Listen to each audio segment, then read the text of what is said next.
I don't see I don't see the tubes, but I believe that they're there. Fixing to find out. Hello, Internet. Are you there? Oh, I see the tubes. The tubes, but I believe. Hmm. Tubes are there. All right. Well, I guess no time like the present, eh? Oh, Hey, wait. let's do it. I'm unprepared again. Oh, I'll jeez. give you a guess what I don't have loaded here. Oh, gosh. Oh, my Quick, God. Brian, fill time.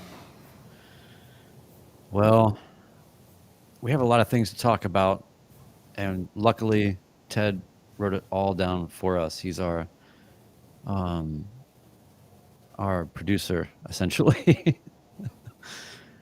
So the cool thing is, I already know everything that we're going to talk about, but I can't start it now. No, don't start it now. Yeah. Um, yeah. I, sports or something, I'm or actually ready now. okay, great. Stop talking.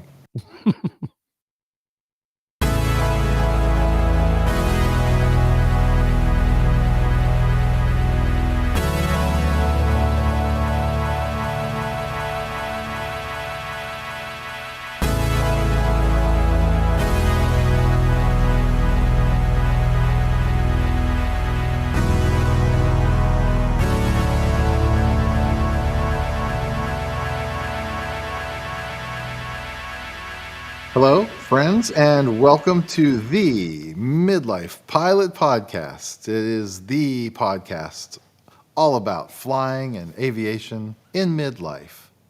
Good evening. I'm your host, Chris Moran, also known as the Midlife Pilot on YouTube.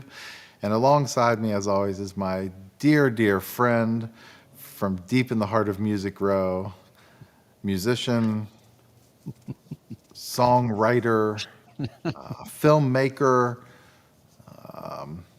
not to spoil the announcement, airplane owner, Mm, mm.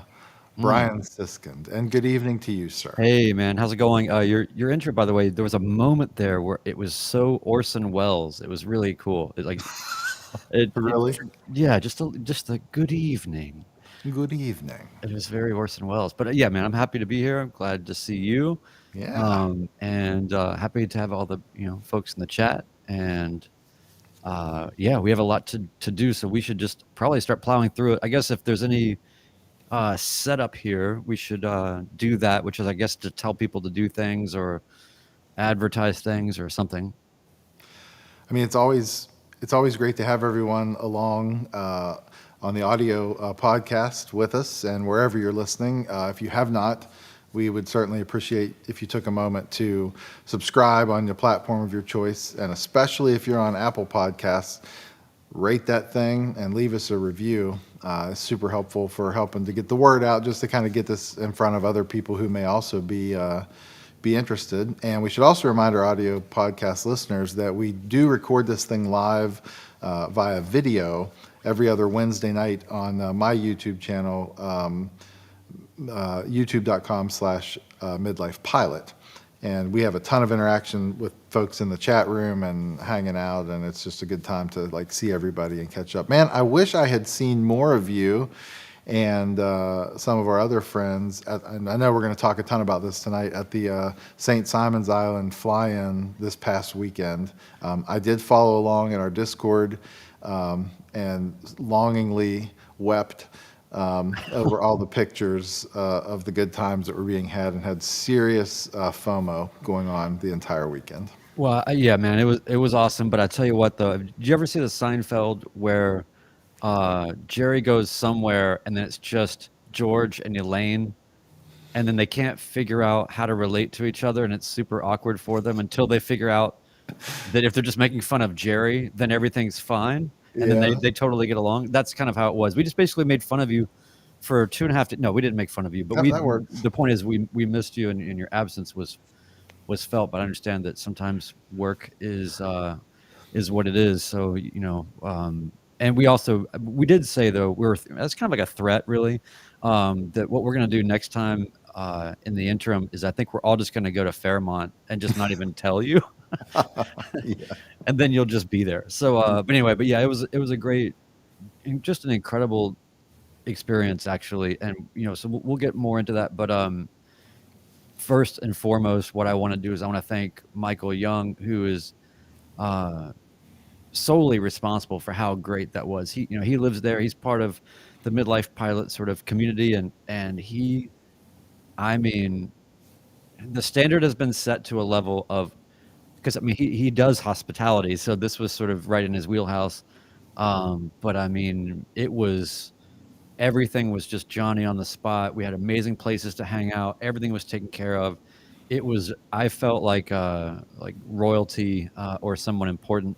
And he did that for everybody. And so I thanked him about 19 times so that, I could try to convey that, but and I know everybody else did too, but it was just incredible. Michael Young did an incredible job, and he's a great Cirrus pilot also, and he flew with us, and all that. So yeah, I want to Awesome. say it was not much fun and you missed out, but or you didn't miss a thing, but you definitely missed out. Yeah, Um, it looked pretty incredible. it really was. I can't believe that that's where some people live and fly all the time. It was sort of almost like an alternate reality of just awesome. But it was a lot of surprises, a lot of fun. But we have a special guest tonight, and so we'll talk about the fly-in with him as well as some other things. So maybe you can introduce the man, the myth, the legend. Yeah, another midlife pilot community member, been a long time supporter of mine when I started and had my channel going, and he's kind of came to the first flying in the Outer Banks, kind of saved the day. We've told the story a bunch of times. Kind of was the hero pilot of like rescuing Brian from his 172 breakdown, and also is like the one with the most sense of us to keep everybody on the straight and narrow. So we'll bring him in. Our friend Ben, aka the Sage, uh, coming to Hello, hello. live from Hotlanta. Yes, sir. Hello, everybody. Thanks We for need some coming. crowd noise. We should get real soundboardy about this podcast, don't you think? For sure. Uh, how's it going? How's it going, Ben? All good here. No complaints. So I had the honor and privilege of flying with Ben a lot, both myself and my wife. We got chauffeured. Ben came to Nashville, picked us up, and delivered us to St. Simon's, and then also got us out of there. And it felt a little bit like kind of like a wartime operation on the way out. But it's one of those things where, Ben, you were the difference between, for a lot, for me specifically, and for like we would not have been able to have been there. It was not, even if I had an airplane to fly at that time, it was not I know I need to get my instrument rating, but I'm saying it was not a VFR trip to make. No, it was a little sketchy coming into Nashville from Atlanta. I was looking to pick up some instrument approaches just to keep my currency and proficiency, and so I got to shoot an approach, but it was pretty windy and gusty. I remember coming into Nashville, and then I only had one landing there, which we'll talk about further with other multiple landings. But I just saw in the chat, Eric. I'm not going to even try that name, but congrats on passing the written. Oh Um, yeah. but yeah, it was. But then when we took off, we got south of Atlanta. It was beautiful. Yeah, so it was just, I think also when you're just so focused on being a pilot and learning and practicing and doing all the things, you kind of forget how valuable it is to just, for me to be in the right seat of your plane and just watch you do your thing with, because you even said you don't want to do radios or whatever. I'm like, no, I mean, in my experience, when you're trying to sort of force CRM type of stuff, crew resource management, it kind of actually throws things off sometimes for people that are usually single pilot operations, because you're usually doing your thing and the calls are all part of the kind of the biorhythm that you're in. And so I didn't want to, and also I just It, didn't want to have to think that hard. it's funny that you say that. The manager of the tower at where I'm based out of is a high school buddy of mine, and we went down to Florida. I flew him down there for multiple reasons, but I hooked up the push to talk for him, knowing he's very capable of handling the radios as an air traffic controller. And every time they called our tel number, I stole the call from him because I'm such into that rhythm. He's Yeah. like, "Are you going to let me talk on the radios or not?" I mean, you get into that pattern. You're absolutely right. Yeah, Chris, you're good about that. You don't have a problem with that kind of thing. I love to jump in. So when I flew down to the Nashville flying with Josh, I was excited to do as much. I said, "Let me do as much as you'll let me do. Like I'll push all the buttons." I wanted to change. We were fighting a bunch over. I wanted to change frequencies every time. I wanted to do the transponder. I wanted to do all the radio calls.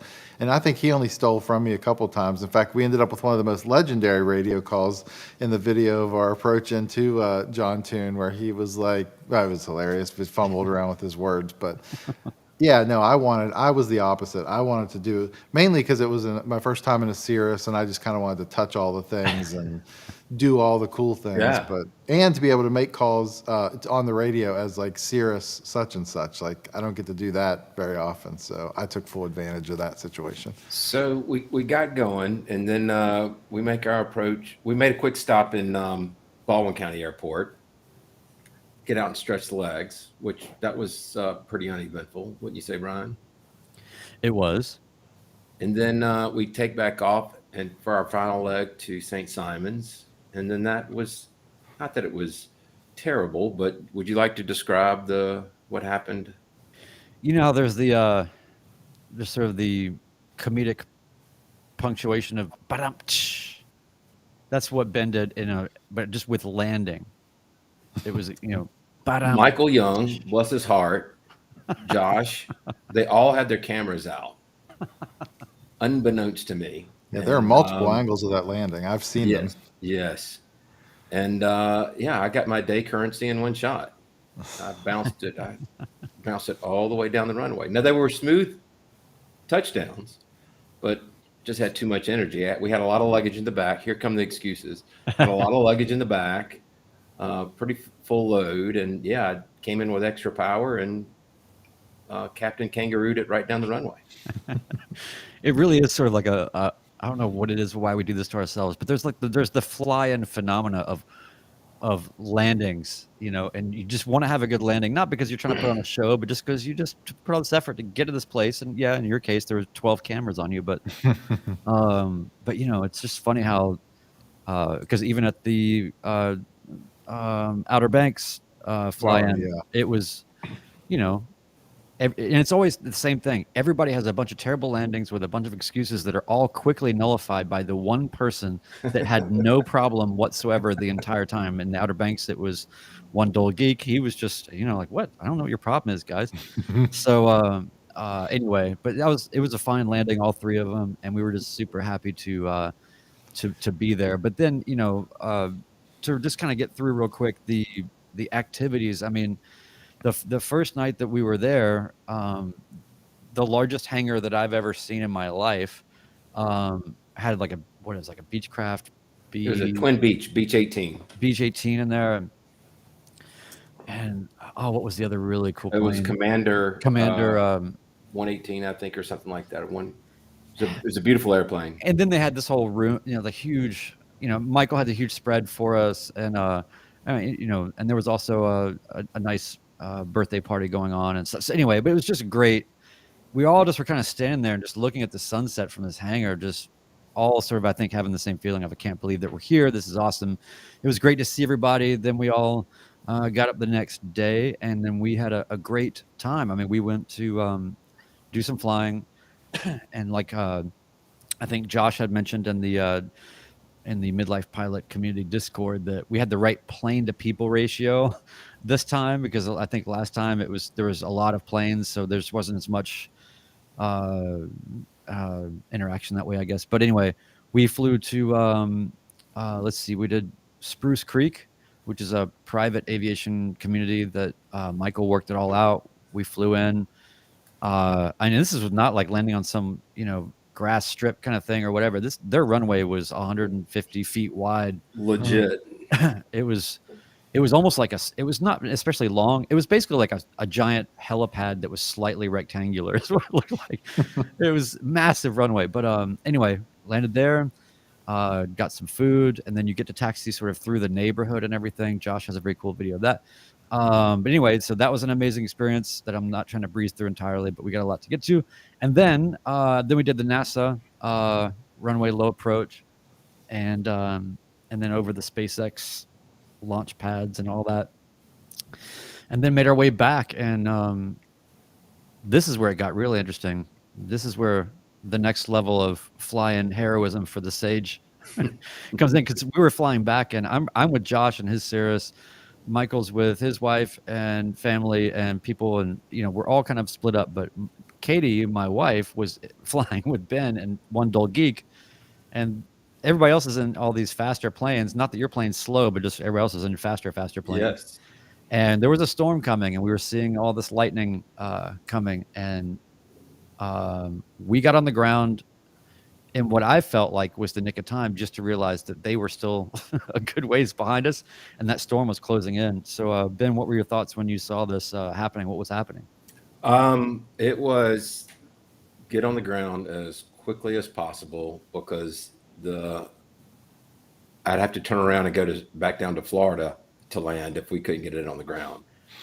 And it was, I mean, we made it in time. I was able to put the cover on the airplane and barely make it into the FBO before the bottom fell out. But no, I cut it to the numbers. Katie asked me, was that more than a 30-degree bank to get it on the basic final? And it wasn't that steep, but I definitely made a dive to the numbers. Man, I was sitting there. We had just parked not long before you got there, and we were looking up, and I saw you coming over the airport, and I was just thinking, that is a very non-traditional pattern to fly into an airport. Like you could just feel the urgency just from looking at the airplane, how fast you were going, and the way that you were approaching. Can I share my screen, because I saved that picture you sent me of the.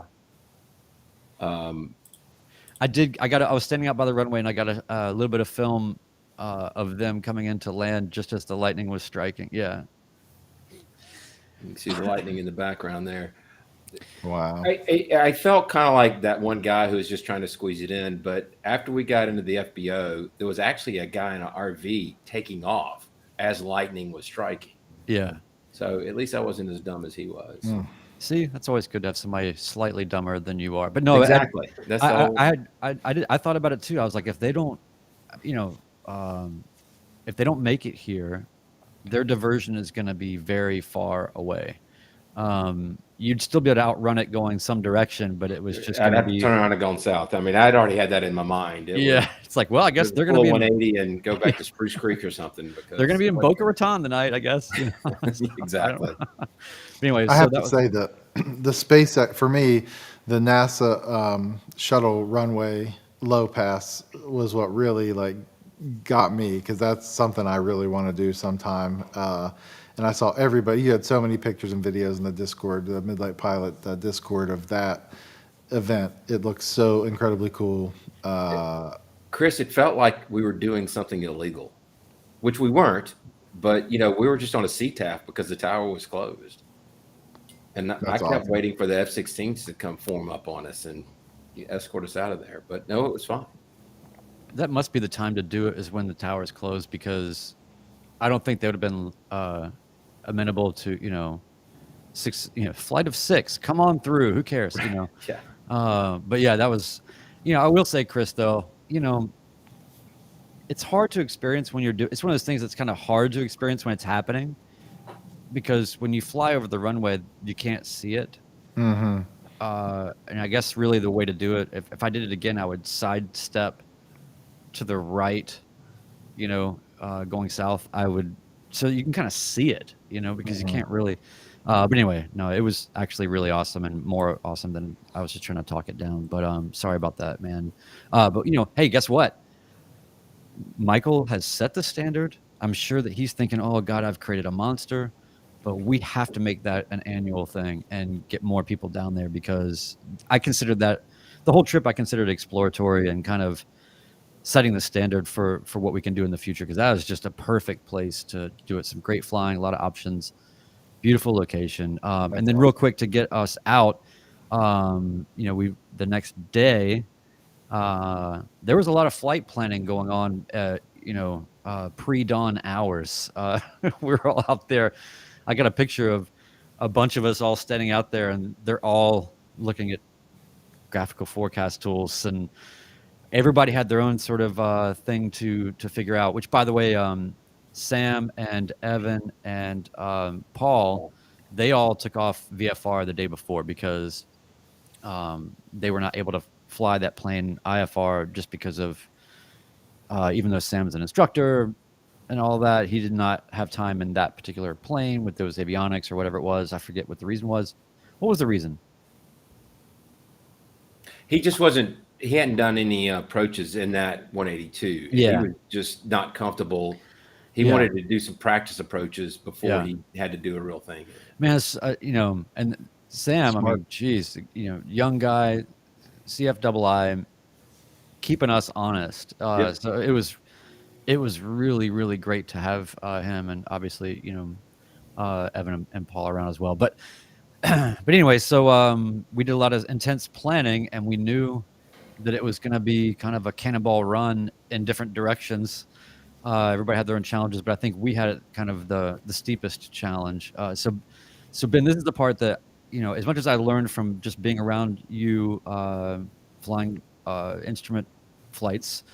I think the thing that and Katie even said this as a non-pilot, she learned so much that will benefit her, I think, and it won't benefit me because she's going to realize the huge gulf between where I am and where you are the next time we try to do anything like that. But I haven't got my certificate yet, but I will. So tell me about, maybe describe, because I think where listeners could get the most out of it is to sort of go, okay, here was the stretch, here was the challenge, and then here were the options, and what were we thinking and how it shook out. So, and I was texting with Josh as well because he's had his IFR for a little while, and I always like bouncing things off with other people that have had to deal with these type of things. We saw the storm system. It went from Montgomery to Atlanta by early in the morning and was moving. So the plan was is to get out, and we'd probably have to go. My original flight plan was to go to Augusta. I would say it's probably about a 70-mile diversion.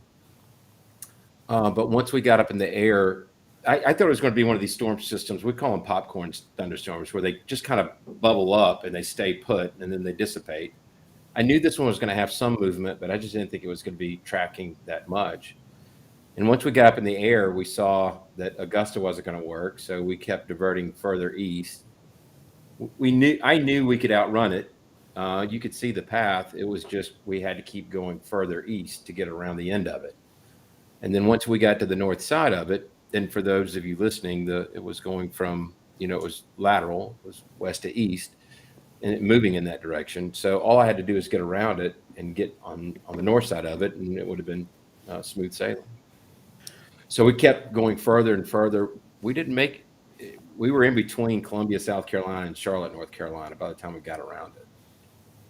But I was excited for both you and Katie to experience. I don't think you'd done this before, but breaking through a cloud top, especially with the sun rising like that.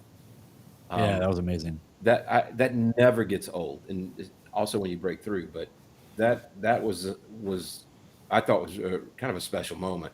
It was. It's one of the funny thing about it is you're like, wow, we're breaking out of the clouds and all the doom and gloom that's underneath, and look at the beautiful sunrise. And then you're looking back to your sort of 4 o'clock to look at the sun coming up over the clouds, and then you return your gaze towards the front of the plane and then go over to about 10 o'clock, and it's like Black. oh, and so we've got a whole other thing going on here. That's the storm that we're seeing. So yeah, that was awesome. I think that was. I think I was telling you this in the plane. I think that you don't, as a private pilot, you don't get enough experience usually from a typical instruction situation or anything. You're just not going to get into environments like that or see things like that. And what made the most, or what was the most impacting to me was, I kept asking you about every 5 minutes, like, so what are you seeing now, and what do you think now, and are you going to try to turn that a little tighter, or are you going to go for that gap, or all that. And I just kept pressing you. You're very patient with me while you're trying to be calm and not let us get killed. So, but I just learned so much from being so proximate to the storm, but safely. But on the I don't think that was the most leading edge of a storm system that I'd ever been on safely, where you just weren't already thinking about a full on diversion. We knew we could outrun it, but I just learned a lot from what you could see, and then what are your adjustments, and then we would come up with you would amend our plan for a new destination, and then we wait about 8 minutes, and then I think we're going to go a little bit more northeast, or but it was It was the fascinating to mother learn. of all deviations. When IFR, you say, I need 10 to the right because you're coming off your flight plan. Well, that was, I need 30 right. I need 30 more right. I need 30 more right. Yeah. And one of the funnier moments, Josh was ahead of us, and I had saw a gap, I'd seen a gap that I thought we could get through. And I had asked the controller, and he goes, there's a cirrus. He asked Josh's cirrus, what's the state conditions? And Josh said, we're between layers and light precipitation.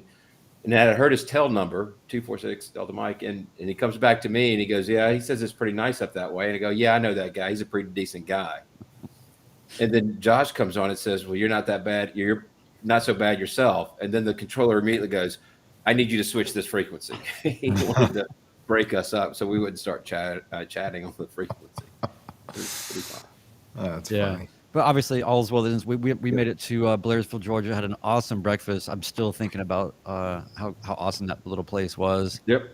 There's a little hole in the wall place called Hole in the Wall, Yep. and then we got on home with no issues. And then you know, I was worried about Ben, because you've just been flying so much. Is he going to have enough juice to, does it feel like? I hope it doesn't feel like a big slog for you to go home. And then I hear that you sat at John Toon for probably 30 minutes trying to get your clearance and all that. So I Well, felt no, so it's just bad. a long line. Everybody was waiting to take off. It was ridiculous. I actually took a picture. They put me on a very long upwind, and then I was 9,000 feet by the time I was downwind. And Wow. I took pictures, and there was still like 8 airplanes waiting to take off as I was passing over. Oh man, It was crazy. it's a pretty Wow. crazy place. But you made it back without issue, and everything's How to shoot another instrument approach? It was great. Yeah. Yeah, awesome.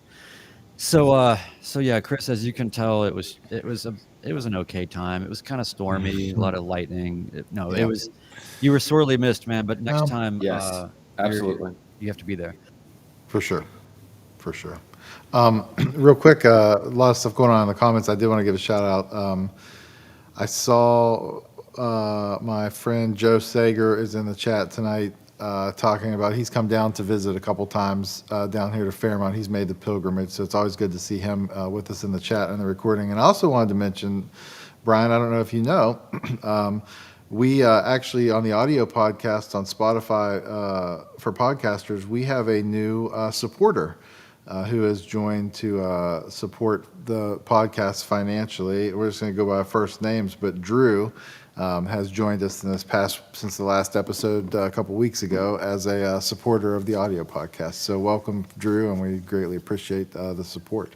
Yeah, that is awesome. And I guess if people don't know what that is, it's a little confusing because I guess we have a lot of hats out, but it's Midlife Pilot. You, Chris, you have your own Patreon, your own thing going on, and then obviously that hosts this podcast.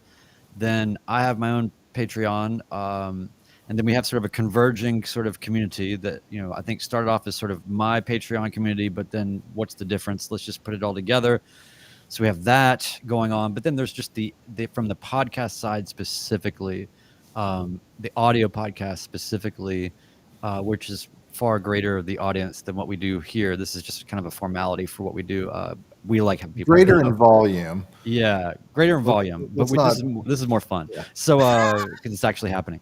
Is it happening? Are we in a simulation? No, but so the idea is that people can support through Anchor, who is the primary host of the podcast, on a monthly basis, 99 cents a month, or whatever you want to do.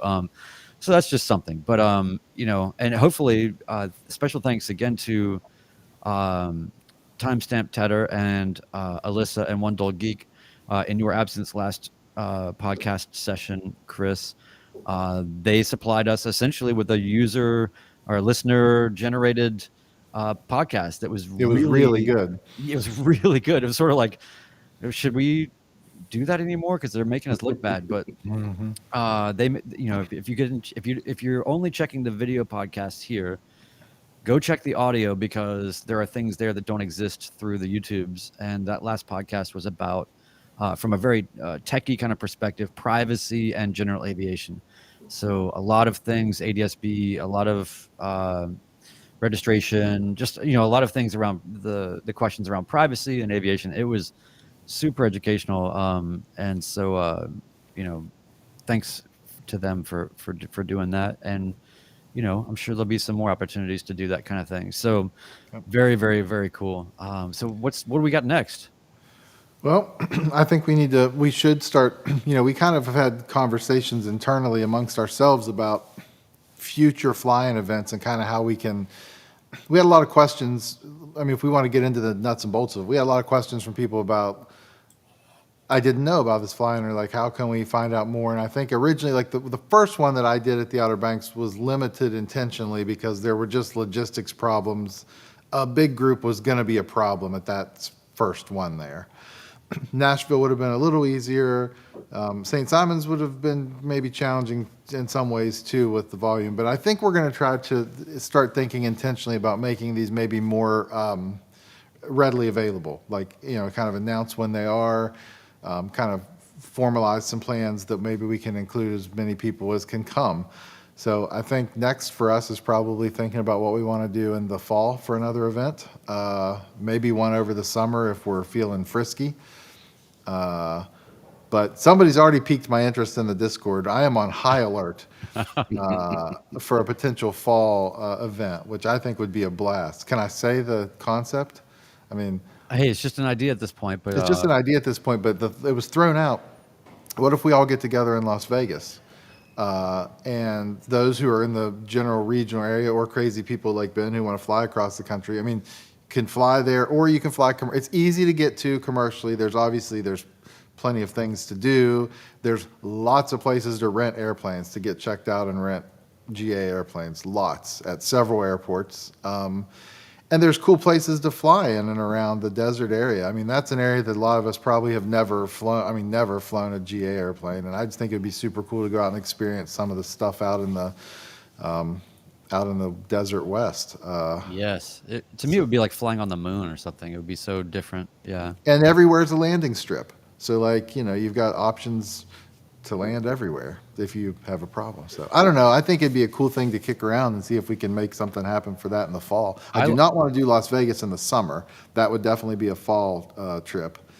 But I like it. I mean, I think we're onto something, or maybe we're just on something. We'll see. But Or both. or both. or both. But yeah, and then real quick, I am now an airplane owner. Now I'm as poor as everybody else.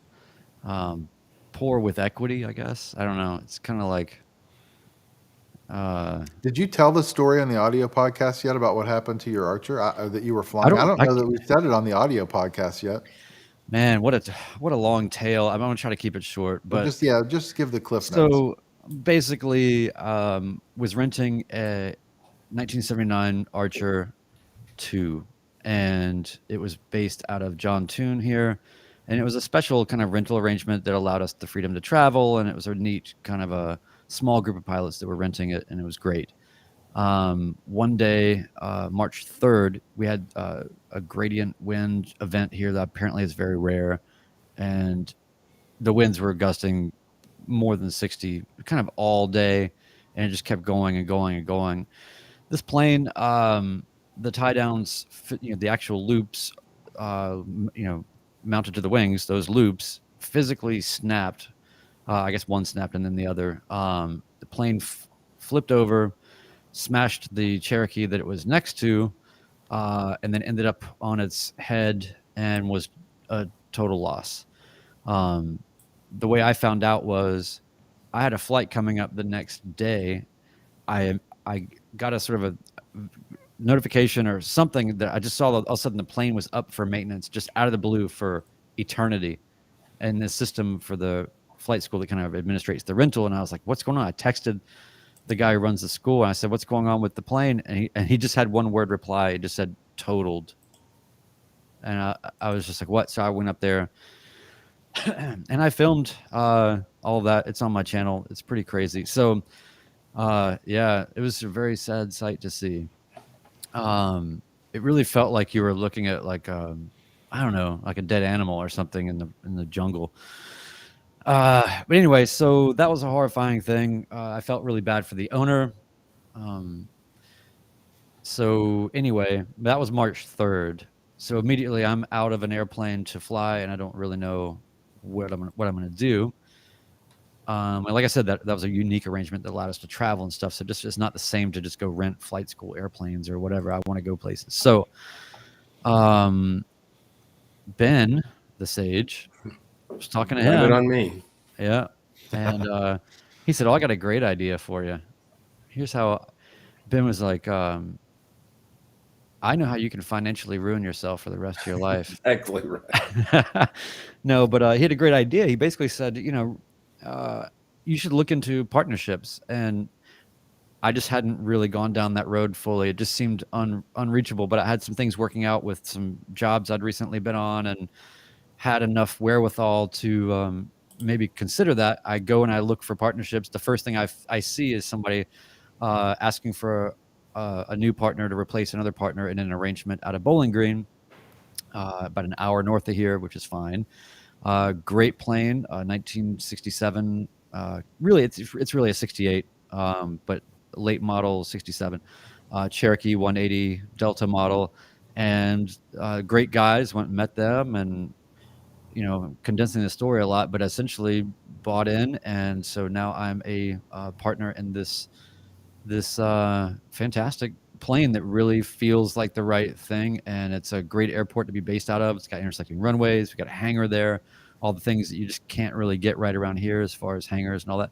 So and after all the what I saw the other plane go through, the last thing I want to do is have a plane that lives its life tied down if I can help it, because you can tie it down all you want and it still might get tossed. So granted, a hangar, we have tornadoes also, yeah. but anyway, so now I'm part owner of a plane. It's got dual G5s. It's got a 530. It's really getting ready to put an autopilot in it, and I'll have a platform to do my instrument training, perhaps I think in the fall. So I'm super stoked, and it's I just started flying it yesterday, and I'm still kind of in this surreal, is this really happening kind of state. But one of the things I've always said about Ben, you have a natural flow with your plane that it's like a part of you, and that is because you've got so many hours in that, whatever, 1,000 hours in the airplane. That's really more or less the only airplane that you've flown. So it's just kind of Right. you can just really tell. It's kind of like watching a guitarist or something that picks up a guitar that they've had since they were a teenager or something. You know what I mean? Like you can just, it's just a part of their being.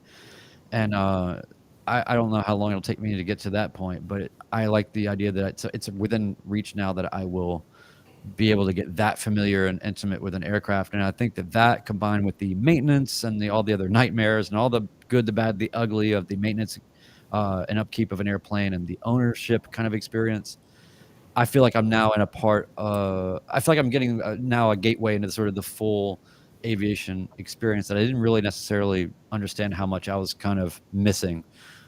So I'm super, super thrilled. And so, yeah, it's on. It's great. Yeah. And One Dog Geek would like to like to contribute to your fund here. He gave a $2 super chat message to help you with the new airplane owner because you're going to need it. Oh, So, man. Because that's going to make a huge difference in your budget. Oh, no, that's really sweet. I see a question from Rob Smith here. Brian, was did you about to set up an mention that. LLC for the partnership? I bought into an existing LLC because I was replacing another partner. So that was I really think that the beauty of the situation that I was in is I wasn't taking the plane off of someone else's hands. So like the anxiety of the pre-buy and all that kind of stuff, I just didn't really feel like I needed to go down those roads because the guys that are flying this plane they take their families in this plane. They've got a dedicated mechanic. They've got a lot of they got a lot of energy, and they've been upgrading the plane. I just feel like it was a good situation. I didn't have to build it all, their whole arrangement from scratch. So anyway, I did not form an LLC. I just bought into one. Digger David says, Brian, the sooner you start your IFR, the faster Yeah. you will get to know your airplane. Yes. Well, so here's the thing: is that my plan is to, now that I actually have a plane that I can use to do training in, this will be great. When the autopilot goes in May, after that, it's on, and then and I think I'm going to do the immersive, um, One Dull Geek has been I think the ultimate test case of trying to go about it the local instructor way, and then just realizing that you just got to go and spend a week or whatever it is, and just be immersed and get it done. And I think that's going to be the way I get it done. Rob Smith says I just saw some chatter Oh, flying nice. by in the chat room here. He's flying a 1981 Beach Sundowner out of McKinney, Texas. I will tell you, if we had not found this airplane, a Sundowner was on my short of short lists as the plane we wanted to buy to lease back to the club that we run here. It was on. I was searching for a Sundowner because it's low wing and it has a door on both sides. Yeah. And it's widely comfortable. Like, it's a cool airplane. Like, that was the Sundowner was the top of my want list before we found the 235. And such a cool name. Yeah. And by the way, McKinney, Texas, I've flown into there last I know year. why. Why? Is there a mural there? Oh yeah. So my friend Guido he was painting a giant silo there in McKinney, a giant mural. And so I went to go visit him and hang out and watch him do some of that, hang out for a while. So yeah, that was that airport's awesome. The It is a FBO. great airport. I've had the opportunity to fly in there once, and Yeah. I'll go back.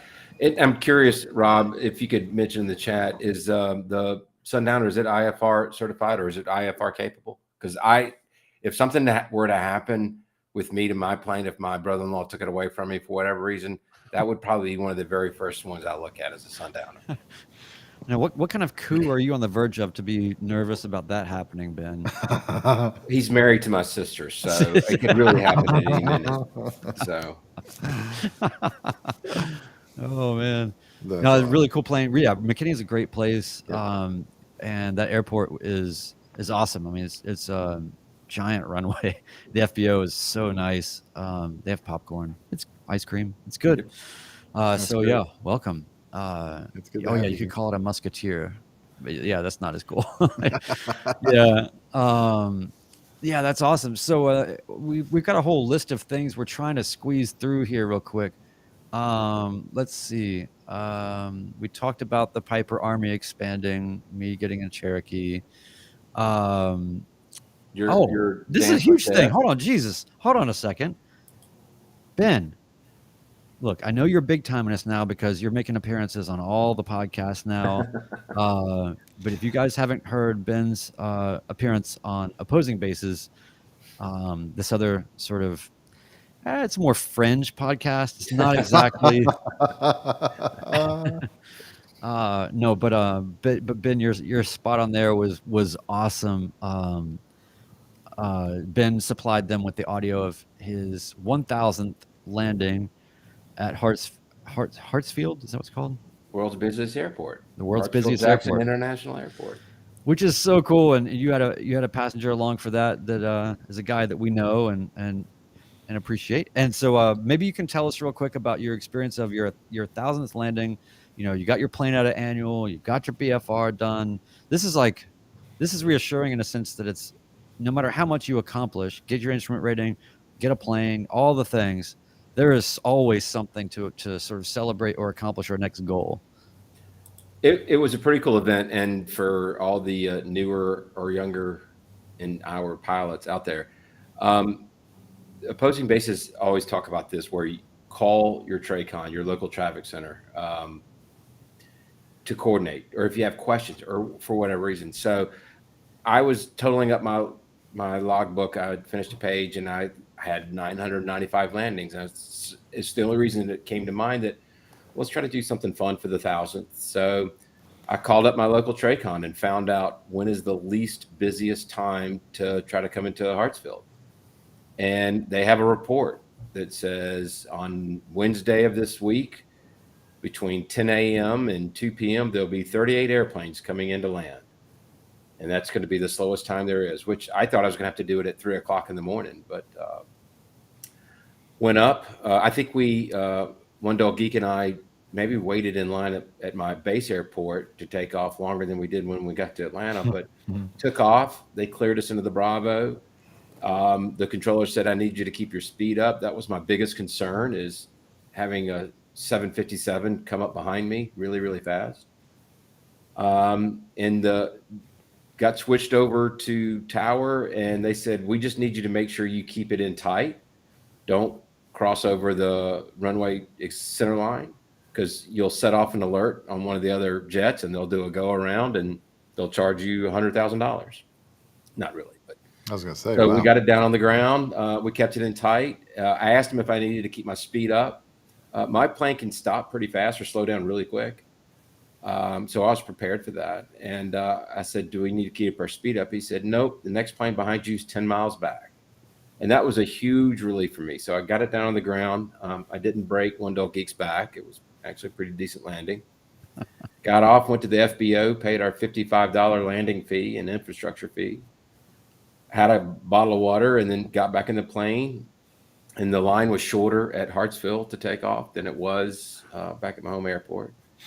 And Mark got One Dog Geek, sorry, got some great pictures of us nose to nose. I'm on the north side of the runway, and there's a 737 on the south side, and we're like pointed right at each other. And we got to take off in front of him. And I thought about doing some, crazy radio call, tell the 737 to watch out for my prop wash or something, but I figured it out. We took off and got cleared out of the Bravo and made a nice landing back in McCollum. So it was a lot of fun. That's awesome. I have 367 landings, Ben. So I've got a little bit of time to figure out how to do something more grandiose than that. But I'm not sure there is, at least in this country. That's one of the biggest and baddest. That's amazing, man. Well Thanks. done. And thanks to everybody in the chat, Bearded Aviator and Evan, everybody. Thanks for that. I appreciate it. So what else was on the list?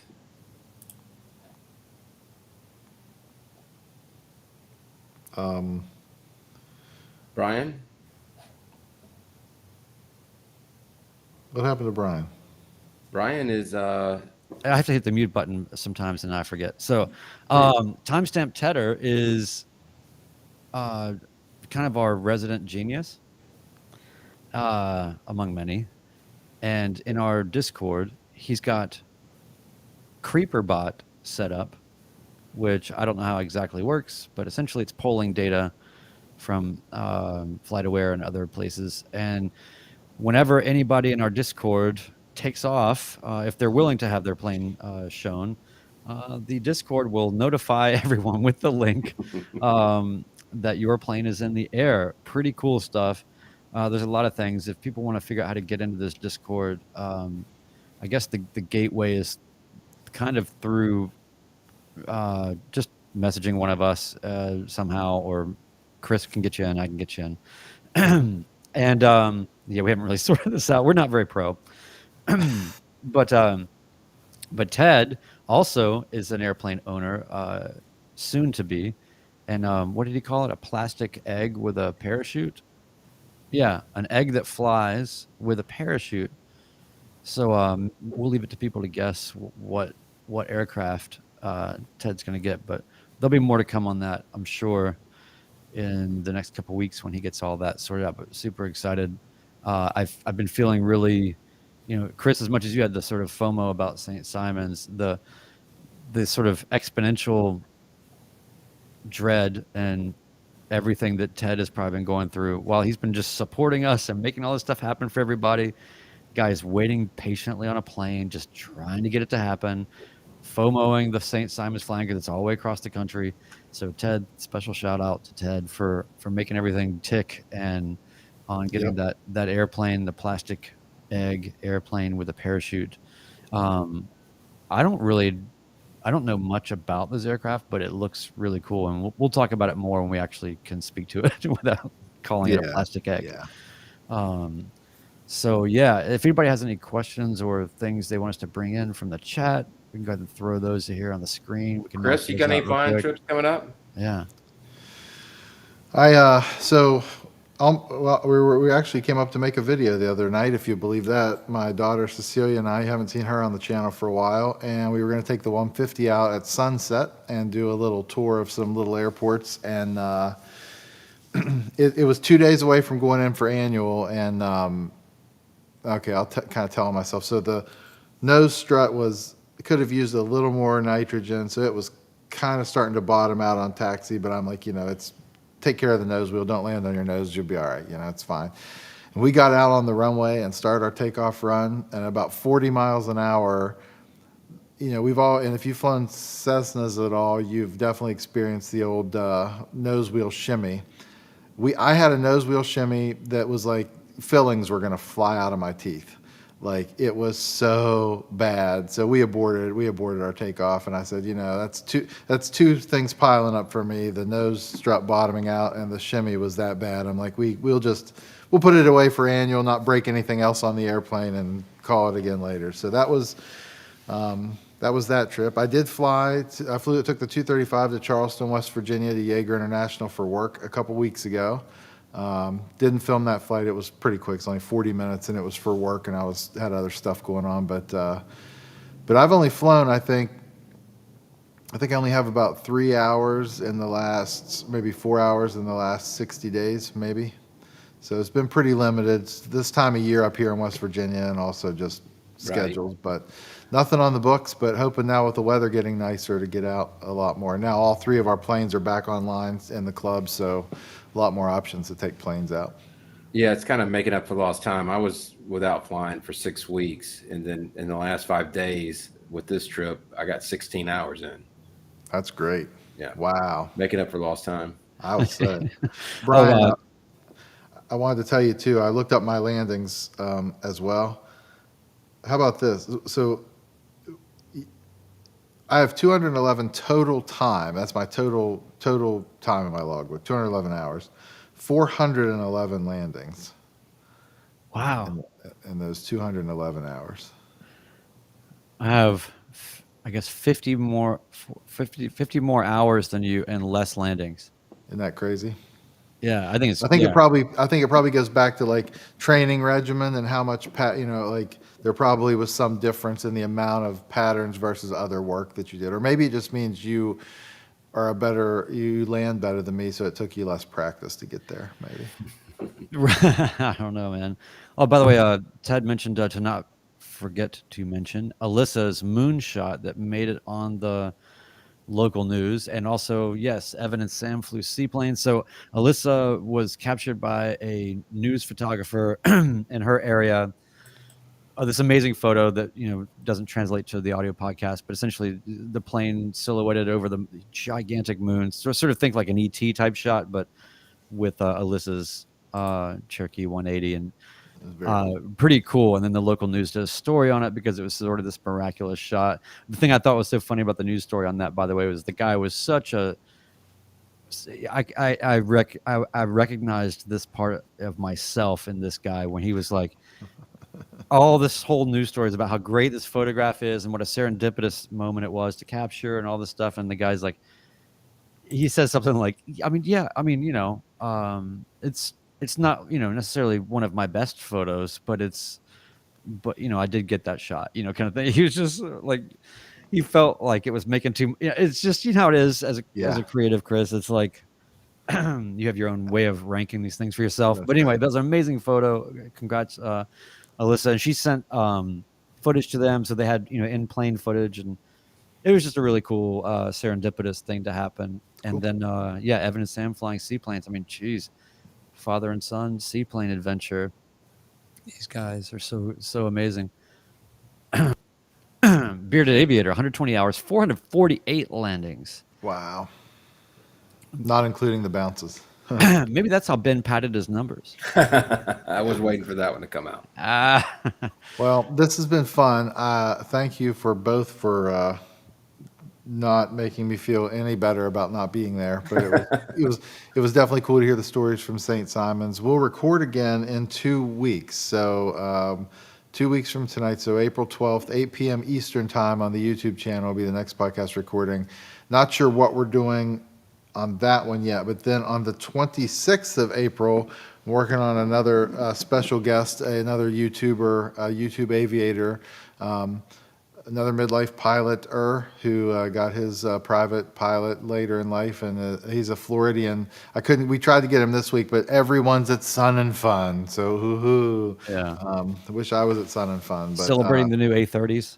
yeah, the new Bose Yeah. 830. Everybody order yours yet? Yeah, so that should be fun. We're really looking forward to the 26th of April. It should be a lot of fun. We'll tell you more about it as we get closer. We'll definitely publish that one out ahead of time, give everybody a heads up, but it should be a great discussion on that night. So I hope you can hang out with us live, and if not, thank you for listening to the audio podcast. And Sage, thank you for joining us tonight. I appreciate the invite. Honor and a pleasure to be with you both. Yeah, thanks for taking care of me and Katie so well. It's flying safe with us and teaching so much as you do, just by being a great pilot. And Chris, you were there in spirit, sir. Definitely, sir. We talked. Definitely. You know, we were all feeling the absence. So you know, it wasn't just it wasn't all fun and games. There were tears also. Well, boys, I'll see you at the craps table in the fall. Amen. I'm with you, Chris. I am 100% with you. All right, let's get out of here. All right, everybody.